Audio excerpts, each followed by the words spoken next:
Bienvenue sur Africa 24 pour cette nouvelle édition du 12-15. Au sommaire, les espoirs de sortie de crise s'amenuisent en Centrafrique. La Seleka ne participera pas au gouvernement du nouveau Premier ministre Mahamat Kamoun. Quelles conséquences sur la vie politique? Élément de réponse dans cette édition. Le bilan de l'épidémie Ebola a franchi la barre des 1000 victimes ce mardi. Un 10e cas a été confirmé au Nigeria où des blogueurs et des animateurs sensibilisent la population à leur manière. Reportage dans cette édition. Et en football, l'équipe nationale du Sénégal va finalement pouvoir jouer au stade de Dakar. Après un an d'attente suite à une sanction de la CAF, les Lions de la Teranga affronteront l'Égypte le 5 septembre. Nous débutons cette édition avec la Centrafrique. L'ex-rébellion Seleka a annoncé qu'elle ne participerait pas au gouvernement de Mahamat Kamoun, le nouveau Premier ministre.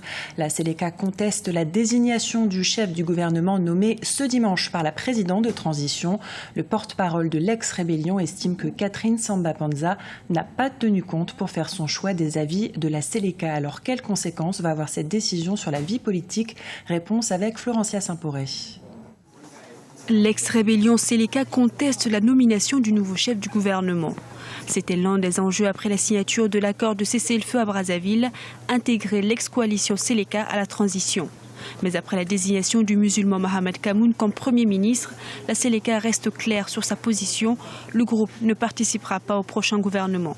Le bureau politique de la Seleka a pris connaissance, à travers les médias, de la nomination d'un nouveau Premier ministre.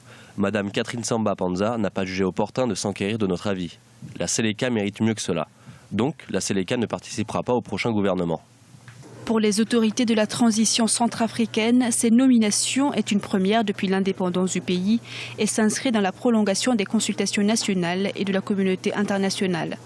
Et pour les analystes, elle devrait au contraire être perçue comme un signe positif en Centrafrique. Il me semble que la non-participation de Seleka augure un avenir inconfortable pour les institutions politiques en République centrafricaine. Cela veut dire que Seleka ne se sent pas engagé par l'accord de Brazzaville et par la transition politique. Ce qui peut montrer que Seleka veut encore et une fois encore faire de l'agenda politique un de ses éléments moteurs en partant de sa position à elle, la position de Seleka. La rébellion originaire du nord du pays campe donc sur ses positions et ne considère pas ce nouveau Premier ministre comme un de ses membres.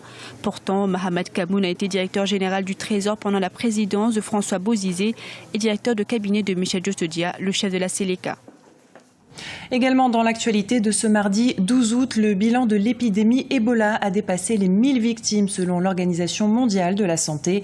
Les pays de l'ouest du continent sont en état d'alerte. La Côte d'Ivoire a suspendu ce lundi tous les vols en provenance et à destination de Sierra Leone, du Libéria et de Guinée et interdit l'arrivée de passagers de ces trois pays frappés par la fièvre hémorragique. Et un 10e cas a été confirmé ce lundi au Nigeria, le pays le plus peuplé du continent. Le ministre de la Santé a précisé qu'il s'agissait d'une infirmière qui avait été en contact avec un Libérien mort de la fièvre hémorragique le mois dernier. Écoutez la déclaration du ministre de la Santé nigérian. Le directeur général de l'OMS n'est pas pour une fermeture totale des frontières, sauf en dernier recours. C'est au gouvernement de prendre cette décision. Il ne recommande pas non plus la restriction des liaisons aériennes. Le fait est que les États ont le choix entre plusieurs options. C'est à ces États de décider s'ils veulent ou ne veulent pas fermer leurs frontières terrestres ou interrompre le trafic aérien. En ce qui nous concerne, nous gardons cette option à l'esprit. Et alors que des scientifiques britanniques pensent avoir trouvé le patient zéro, un sérum expérimental américain a été envoyé au Libéria. Les autorités sanitaires continentales et internationales peinent à contenir la propagation du virus. Au Nigeria et au Ghana, des blogueurs et des animateurs essaient à leur manière de sensibiliser le plus grand nombre de personnes. Regardez ce sujet de Guillaume Durand. Alors que l'épidémie d'Ebola continue de se propager malgré les efforts des autorités sanitaires internationales, des blogueurs venus du Nigeria et du Ghana ont décidé d'utiliser les réseaux sociaux pour sensibiliser les populations à cette maladie. Au Nigeria, l'état d'urgence a été déclaré après la découverte de 10 patients contaminés. Les personnes qui sont sur les médias sociaux sont très influents dans la société. S'ils parlent de quelque chose, cela peut vite devenir national. Ils ont par ailleurs accès à ceux qui ne sont pas sur ces réseaux. Alors ils sont un moyen de communiquer et de faire connaître et comprendre les dangers et les risques d'un virus comme Ebola. Ils pourront en parler à leurs familles, leurs proches. L'information peut voyager via ces réseaux. Au Ghana, certains essaient également d'informer les populations sur ce virus, à l'image des animateurs de la radio City FM. Beaucoup d'attention a été donnée au public en matière d'éducation sur le virus du sida. Il y a plein de publicités à la télé, d'affichages en ville, d'annonces à la radio, mais on ne voit rien concernant Ebola. On ne dépend que de ce que les journalistes disent au public. Je pense que le gouvernement ne fait pas assez. À ce jour, 3 cas suspects se sont révélés négatifs au Ghana. Les résultats pour un 4e patient d'origine burkinabé et décédé à Baokou dans le nord-ouest du pays sont toujours attendus. Place au sport avec du football et de 2 pour le Congo en demi-finale de la Ligue des champions de la CAF. Quelques heures après le TP Mazembe, vainqueur 3-1 des Soudanais d'El Hilal, le V-Club de Kinshasa rejoint son compatriote en demi-finale de la Champions League. Les Kinois ont réalisé l'exploit d'aller défaire à Alexandrie le Zamalek. C'est l'attaquant ougandais Younous Sentamou qui a donné les 3 points décisifs à son équipe en marquant l'unique but de la rencontre à la 56e minute. Écoutez l'analyse de Roger Itoto, ancien international de RDC.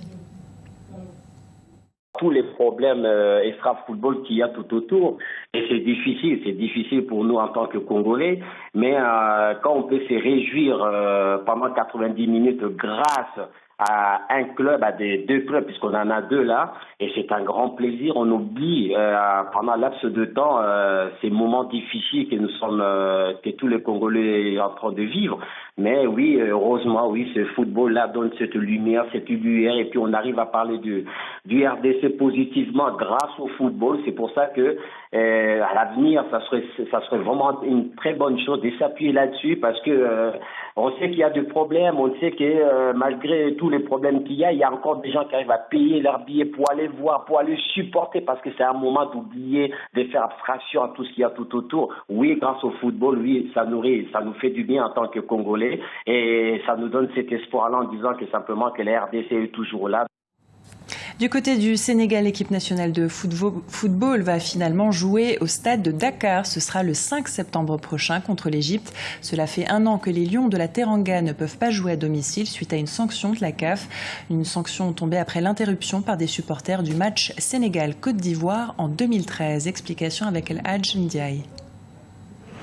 Les supporters des Lions de la Teranga sont déjà dans l'ambiance du match Sénégal-Égypte. L'équipe nationale sénégalaise pourra jouer le 5 septembre au stade Léopold Sédar Senghor à 20h GMT dans le cadre de la première journée du 3e tour des éliminatoires de la CAN 2015. Pour rappel, la CAF avait suspendu le Sénégal suite à l'interruption du match Sénégal-Côte d'Ivoire en raison des violences dans les tribunes. La sanction a été levée. Je pense ça va leur servir donc de point de repère. Et puis c'est une base pour faire une bonne analyse et vraiment essayer de mettre tout ça de côté et puis avancer et voir l'avenir. Qui connaît l'équipe du Sénégal connaît que le Sénégal, vraiment, les gens sont bien éduqués. Donc c'était juste une erreur. Mais à l'avenir, Inch'Allah, on essaiera de rectifier toutes les erreurs. L'avenir est bien proche puisque les Lions de la Teranga vont affronter les Pharaons de l'Égypte ce 5 septembre dans leur stade après 1 an de suspension. Avec le Sénégal, on a un potentiel avec leur coach. J'espère que donc on a un potentiel, comme je l'ai dit, avec les Papis Demba Cissé et les Demba Bayout. On a de l'espoir. Je pense que par rapport à l'Égypte, on pourrait vraiment gagner ce match. Pourquoi pas mener 1-0? En tout cas, ça, c'est mon pronostic.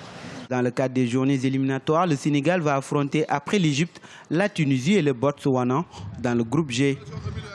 Ce journal a été réalisé par l'ensemble de la rédaction. Nous vous remercions pour votre fidélité. Dans un instant, une nouvelle édition de l'actualité sur Africa 24.